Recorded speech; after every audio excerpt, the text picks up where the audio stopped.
조선시대 역사를 공부하다 보면 뭐가 시험에 제일 많이 나올까 궁금하시죠? 자, 오늘은 기출문제를 아주 탈탈 털어서요.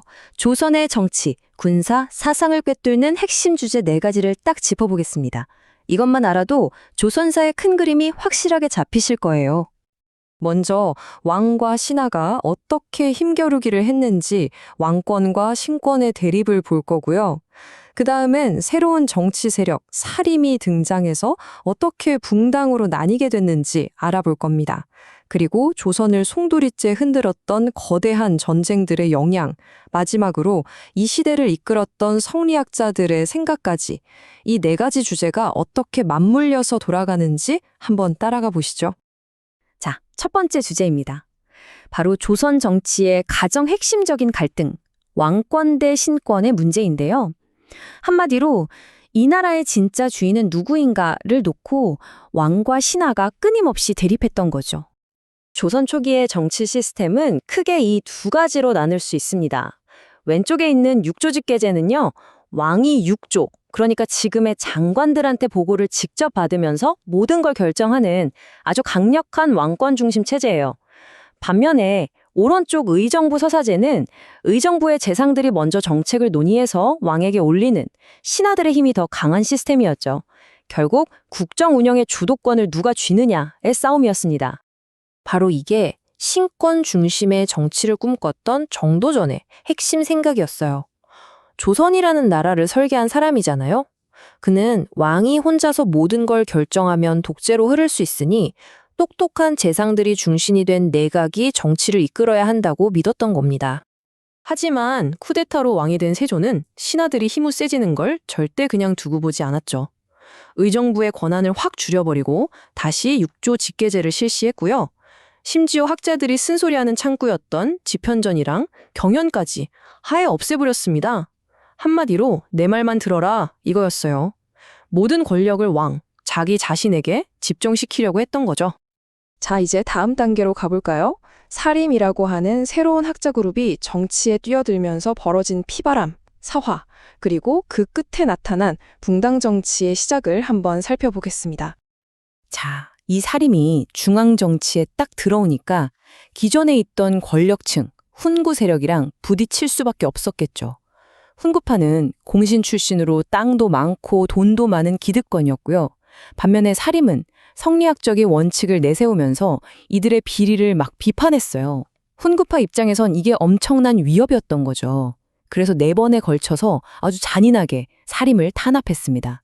이게 바로 4대 사화입니다. 그런데 말이죠.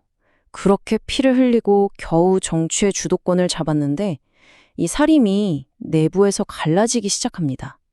왜 그랬을까요? 진짜 놀랍게도 별거 아닌 것 같은 자리 하나 때문에요. 그게 바로 이조전랑이라는 자리였습니다. 아니, 이 자리가 뭐길래 그렇게 싸웠을까요? 보시면 압니다. 이조전랑은 자기 후임자를 자기가 직접 추천할 수 있었고요.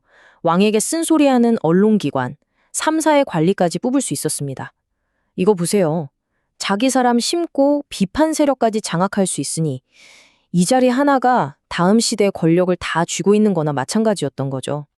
그래서 결국 이조전랑 자리를 두고 심의경과 김효원이 맞붙으면서 사림은 서인과 동인 이렇게 쫙 갈라지게 됩니다. 이게 바로 수백 년간 이어질 그 유명한 붕당 정치의 시작이었습니다. 자, 이제 조선을 완전히 뒤바꿔 놓은 거대한 전쟁 이야기로 넘어가 보겠습니다. 바로 임진왜란과 그 뒤에 이어진 만주의 침략인데요. 이 두 전쟁이 조선에 어떤 상처를 남겼고 또 그걸 어떻게 극복해 나갔을까요? 7년간의 임진왜란은 말 그대로 조선을 초토화시켰습니다. 국토는 엉망이 됐고 나라에 돈이 없으니까 어떻게 했겠어요. 납속책, 공명첩, 그러니까 이름 비어있는 벼슬 임명장을 막 팔기 시작한 거예요. 노비 문서도 다 불타버렸겠다. 이제 돈만 있으면 누구나 양반이 될 수 있는 세상이 열린 겁니다. 신분제가 무너지기 시작한 거죠. 전쟁은 군사 전략도 완전히 바꿔놨습니다. 전쟁 전에는 재승방략이라고 해서 전국의 군대가 한 곳에 모여서 서울에서 내려오는 지휘관을 기다리는 방식이었거든요. 근데 이게 한 번 지면 그냥 그 지역 전체가 무너지는 정말 위험한 방식이었던 거죠.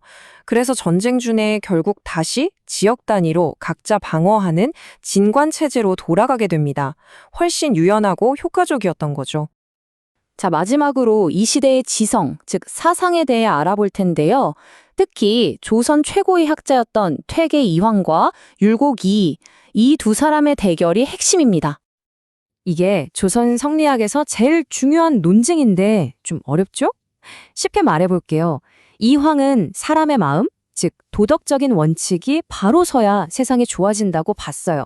반면에 이이는 아니다. 세금이나 국방 같은 현실적인 문제기부터 뜯어 고쳐야 원칙도 바로 선다고 주장한 거죠. 그러니까 마음가짐이 문제냐, 시스템이 문제냐, 이 싸움이었던 거예요.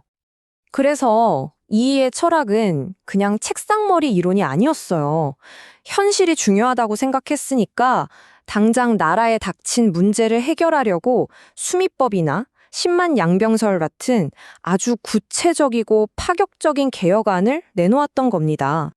결국 조선의 역사를 쭉 돌아보면요. 이상과 현실, 그리고 권력의 견제와 균형을 두고 정말 치열하게 싸웠다는 걸 알 수 있습니다.